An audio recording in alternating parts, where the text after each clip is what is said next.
Right ఇక breaking news చూస్తున్నాం. అమరావతి ఉండవల్లి కరకట్ట వద్ద పోలీసులు తనిఖీలు నిర్వహించారు. నారా లోకేష్ తాడాపల్లి అపార్ట్మెంట్ వాసులతో ముఖాముఖిగా వెళ్తుండగా లోకేష్ కాన్వాయ్ని పోలీసులు తనిఖీలు చేశారు. ఎలక్షన్ కోడ్ కు విరుద్ధంగా ఏమీ లేదని పోలీసులు నిర్ధారించారు. ఎన్నికల నిబంధనలు ఉల్లంఘించకుండా లోకేష్ ప్రచారం సాగుతోందని పోలీసులు ధృవీకరించారు. ఇక మరోవైపు దేశవ్యాప్తంగా లోక్సభ ఎన్నికలతో పాటు ఏపీలో అసెంబ్లీ ఎన్నికలకు కేంద్ర ఎన్నికల సంఘం షెడ్యూల్ విడుదల చేసింది. ఏపీలో 4వ దశలో 25 పార్లమెంట్, 175 అసెంబ్లీ నియోజకవర్గాలకు ఎన్నికలు జరగనున్నాయి. ఏప్రిల్ 18న నోటిఫికేషన్ విడుదల కానుండగా పోలింగ్ మే 13న జరగనుంది. జూన్ 4న ఫలితాలు వెల్లడవుతాయి.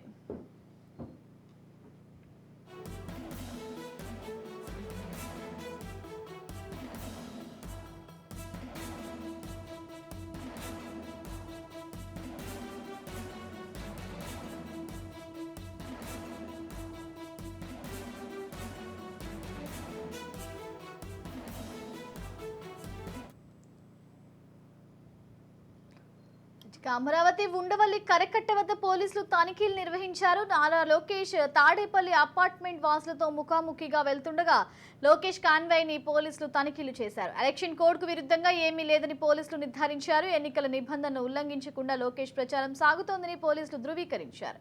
ఇక మరోవైపు దేశవ్యాప్తంగా లోక్సభ ఎన్నికలతో పాటు ఏపీలో అసెంబ్లీ ఎన్నికలకు కేంద్ర ఎన్నికల సంఘం షెడ్యూల్ విడుదల చేసింది. ఏపీలో 4వ దశలో 25 పార్లమెంట్, 175 అసెంబ్లీ నియోజకవర్గాలకు ఎన్నికలు జరుగుతున్నాయి.